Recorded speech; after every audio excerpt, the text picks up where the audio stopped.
이 느헤미야 6장 이제 성벽 공사를 이제 맞춰가는 느헤미야의 형편을 본 느헤미야의 적들이 느헤미야를 함정에 빠뜨리려고 하는 시도를 벌이는 장면이 이 느헤미야 6장에 나와 있습니다. 느헤미야를 향한 음모가 진행되고 있음을 우리 느헤미야 6장 전체를 통해서 볼 수가 있습니다. 1절부터 4절의 내용은 느헤미야를 이 함정에 빠뜨리려고 하는 시도를 하게 됩니다. 우리가 지난 그 5장에서도 공부를 해봤지만 산발랏 그리고 도비야, 오늘은 또 아라비아 사람 게셈이라고 하는 사람의 이름이 나옵니다. 이들은 처음부터 느헤미야를 못마땅하게 생각을 했고, 그래서 느헤미야에 대해서는 사사건건 시비를 걸고 그를 위협하는 시도를 보이곤 했습니다. 그리고 느헤미야가 하는 일에 대한 그 방해를 일삼아 왔던 인물들입니다. 그런데 우리는 거기서 왜 이들이 이렇게 처음부터 시시비비를 이렇게 시비를 걸면서 이 느헤미야를 못살게 굴었는가, 그 이유를 살펴볼 필요가 있습니다. 무엇보다도 이 느헤미야를 반대했던 이들의 이유는, 가장 중요한 것은 개인적인 욕망과 그들의 이익에 위반되기 때문입니다. 이익을 침해하기 때문입니다. 이 지역에 있어 산발랏과 도비야, 산발랏은 그 사마리아 쪽의 통치자 총독이었고, 도비야는 이 산발랏의 부하가 아니었을까, 이런 그 거기에 관계된 기득권층이 아니었을까, 이런 생각을 하게 됩니다. 근데 이러한 사람들이 느헤미야가 예루살렘 성벽을 구축함으로써 예루살렘 주민들이 단결을 하고 거기에 따라서 자기의 통치력들이 약화될 것을 두려워했을 가능성이 가장 많습니다. 개인의 이익에 반하는 것입니다. 그래서 그들은 애초부터 느헤미야를 반대합니다. 이 소인배들의 전형적인 특징 중에 하나죠. 우리가 뭐 소인배, 대인배 이렇게 얘기를 하지만 속 좁은 사람들 가장 전형적인 특징입니다. 어떤 일을 할 때 그 일이 정당하냐, 그 일이 하나님의 뜻에 맞느냐, 그게 뭐 사회적으로 얘기하면 그것이 정의로운 것이냐, 이런 거 따지지 않습니다. 정의도 의리도 평화도 아무런 의미를 갖지 못합니다. 오직 자신들이 가지고 있는 기득권과 자신들의 세계와 자신들의 이익을 지켜준다고만 한다면 악마와도 손을 잡는 무리들이 이 사람들의 아주 전형적인 특징입니다. 우리의 정치계에서도 마찬가지 아닙니까? 사실 이번에 일본과의 관계에 있어도 공동의 적이 누군가 분명히 한데 그 상관없습니다. 우리나라가 평화 통일이 되든지 말든지 전쟁이 일어나든지 말든지 그런 거는 상관없습니다. 그저 자신들이 가지고 있는 기득권만 보장이 된다면 일본과도 손잡고 나라도 팔아먹고 전쟁이 와도 수백만 명이 죽어도 아무 상관이 없는 사람들의 특징이 바로 이런 것들입니다. 우리는 오늘 이 산발랏과 도비야와 게셈의 이러한 이 느헤미야를 향한 이 혐오를 보면서, 이 미움을 보면서 오늘 혹시 내가 그러한 자리에 서 있는 것은 아닌가 두려운 마음으로 늘 자신을 살펴보고 우리의 삶을 정화시켜 나가야 할 것입니다. 그래서 늘 주님은 우리에게 깨어서 기도하라고 말씀했는지도 모릅니다. 우리는 늘 약한 존재라서 나의 이익에 휘둘리는 사람들임을 우리는 고백하지 않을 수 없습니다. 그러므로 우리는 깨어서 기도하며 주님의 나라와 나의 이득이 충돌될 때 과감히 나의 이익을 포기하고 주님의 뜻을 따를 수 있는 결단의 그 믿음의 사람이 되게 해주십시오. 우리는 날마다 우리 자신들을 생각해 보아야 합니다. 그들은 이제 느헤미야에게 서신을 보내서 만나자고 합니다. 그래서 여기에서 보면 이제 오노라고 하는 평지 한쪽에서, 이 오노라고 하는 이 지역은 예루살렘 서북쪽으로 한 40km 정도 떨어진 외진 곳이었습니다. 근데 거기에서 만나가지고 화해나 평화를 하자, 우리 화해를 하자, 이게 지금 문제가 있으니까 우리 만나서 대담을 하자, 이렇게 요청을 하지만, 그러나 그것은 진정 화해를 위한 것이 아니라 느헤미야를 죽이기 위한 살해 음모였습니다. 느헤미야는 그들의 음모를 감지하고 그들의 초청에 응하지 않습니다. 그리고 만남을 피합니다. 그러나 이들은 계속해서 편지를 보냅니다. 첫 번째, 두 번째, 세 번째, 네 번째, 그리고 이제 5절부터는 5번째 편지의 내용들이 또 나오게 됩니다. 이렇게 계속해서 집요하게 느헤미야를 설득하고자 합니다. 악은 얼마나 집요하고 무서운 것입니까? 그래서 성경은 또 바울도 디모데에게 얘기하기를 악은 어떠한 모양이라도 버려라 얘기했는지도 모릅니다. 이 산발랏을 비롯한 도비아와 여러 사람들은 계속해서 집요하게 느헤미야를 이렇게 이제 괴롭힙니다. 5절부터 9절은 또 다른 음모가 진행되고 있음을 얘기합니다. 그래서 첫 번째, 두 번째, 네 번째까지 계속해서 이 느헤미야 보고 나오라고, 오노 평야로 나오라고 했지만 응하지 않자 그 음모가 실패한 것을 깨닫고 이 5번째 편지에서는 다른 음모를 꾀하게 됩니다. 근데 성경은 이제 이 5절에 보면 이 5번째 편지를 보내는데 봉하지 않습니다. 그 내용을 누구나 볼 수 있게끔 만듭니다. 그 음모는, 이 봉하지 않은 편지의 음모는 한마디로 얘기하면 가짜 뉴스입니다. 이들의 음모는 가짜 뉴스를 퍼뜨리는 겁니다. 성벽이 완성되면 느헤미야가 왕이 되어서 모반을 꾀할 것이다, 이런 가짜 뉴스들을 퍼뜨리게 됩니다. 가짜 뉴스, 그것은 정말 오래된 역사를 가지고 있습니다. 예나 지금이나 얼마나 많은 사실을 왜곡하고 역사의 방향을 뒤틀리게 만드는 악한 것인지, 여기에서도 마찬가지로 우리는 늘 깨어 기도하면서 가짜 뉴스들을 분별하는 능력을 갖추어야 합니다. 어제 MBC에서 매주 이제 월요일마다 하는 그 탐사 프로그램 같은 거 있죠. 스트레이트라고 하는 그 프로그램이 있습니다. 스트레이트에서 어저께 이 가짜 뉴스에 대해서 다뤘는데요. 정말 창피합니다. 그것이 진실이건 사실이건 진실이긴 하죠. 가짜 뉴스를 오늘 우리 사회에서 가장 잘 퍼뜨리는 것이 기독교인들의 카톡방입니다. 그래서 그 사실들을 아주 이렇게 증거를 대가면서 이거를 보여줬습니다.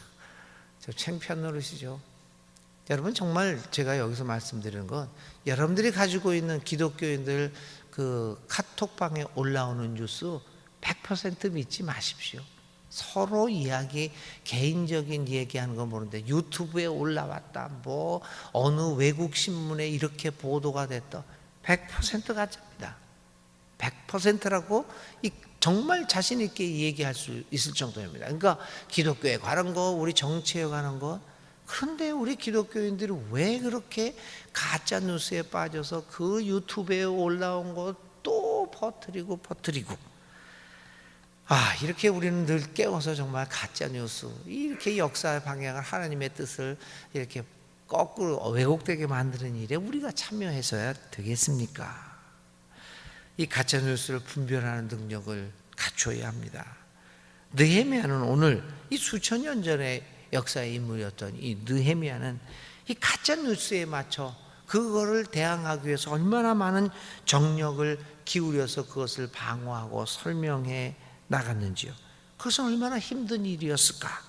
그것은 사람의 피를 말리는 작업일 것입니다. 얼마나 많은 사람들이 가짜 뉴스에 의해 고난을 겪었습니까? 오늘 우리도 사회도 가짜 뉴스로 인하여 얼마나 많은 사람들이 어려움을 겪고 있나를 생각해 보며 예상치 못한 피해들을 양산해내고 있는 이 가짜 뉴스, 이 음모에 적어도 믿는 사람들이라고 하면 가담할 수가 없는 일이 아니겠습니까? 그러므로 우리는 이러한 가짜 뉴스들을 분별해 나갈 능력을 갖춰야 합니다. 그러기 위해서 무엇보다도 공신할 만한 공공의 언론에 의한 것이 아니라면 유튜브 같은 것을 통해서 이 퍼지는 뉴스 보지도 듣지도 전달하지도 않는 그러한 그런 지혜들도 발휘할 필요가 있습니다. 느헤미야는 이 가짜 뉴스에 의해서 여러 가지 어려움을 겪게 됩니다.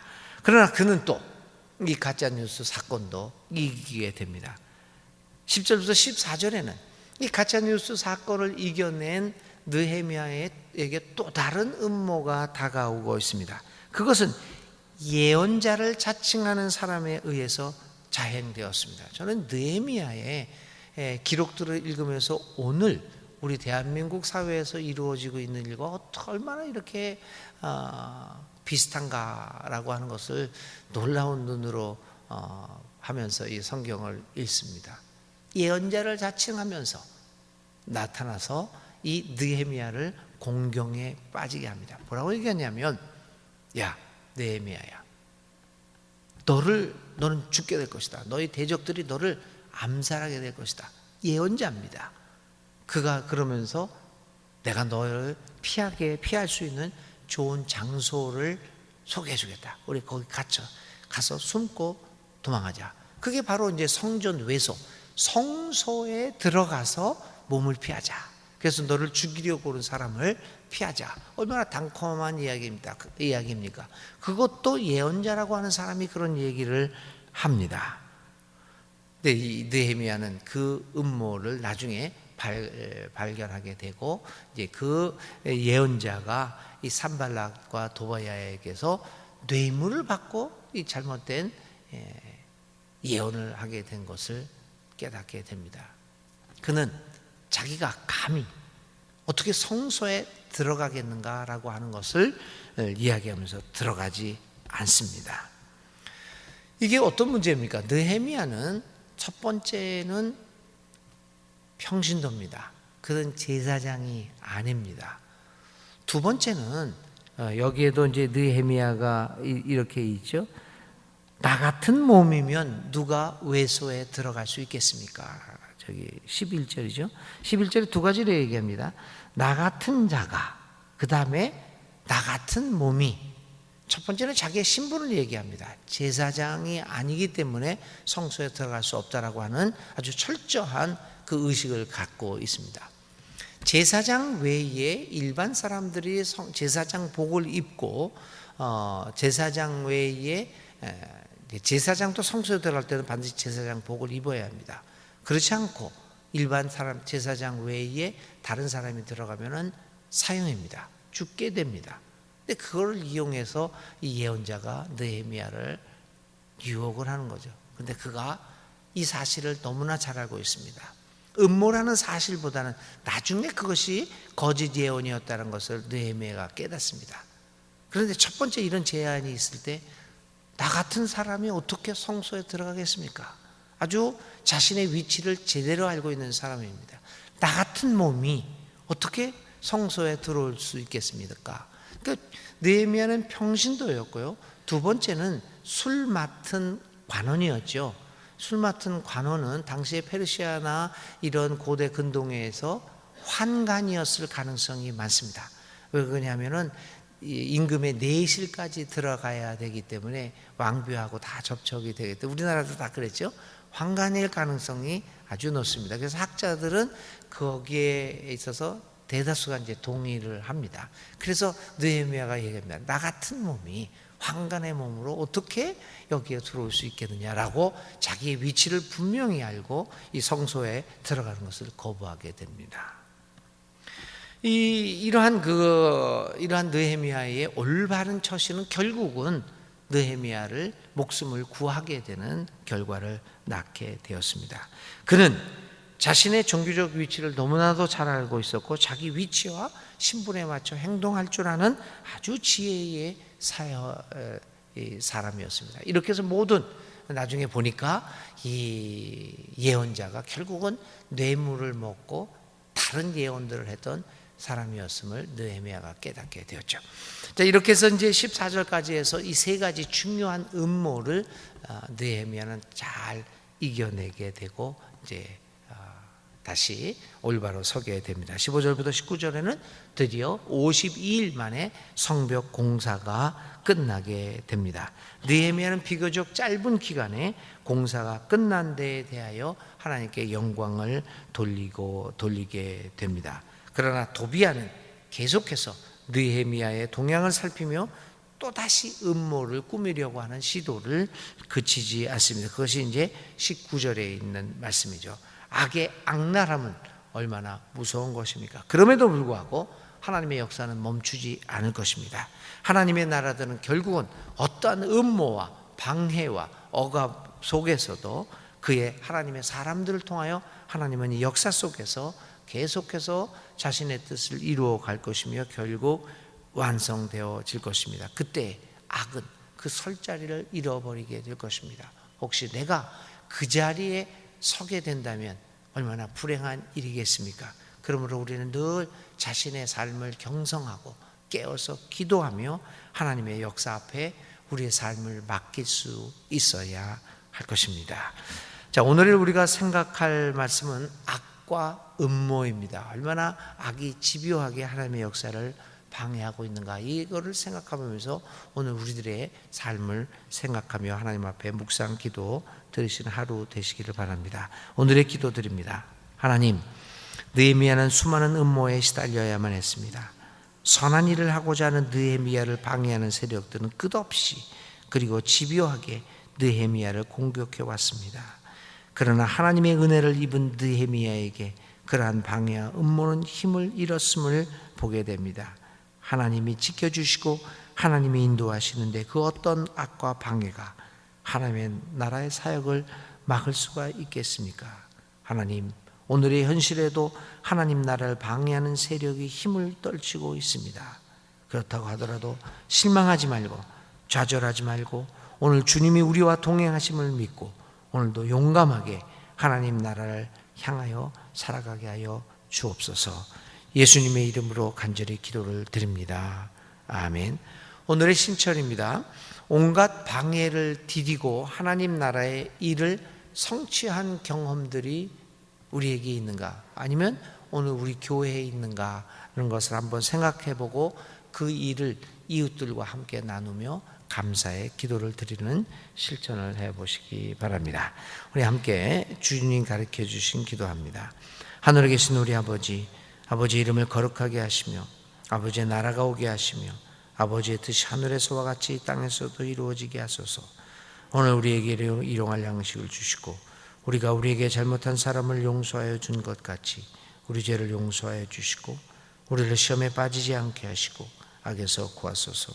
나라와 권능과 영광이 영원히 아버지의 것입니다. 아멘.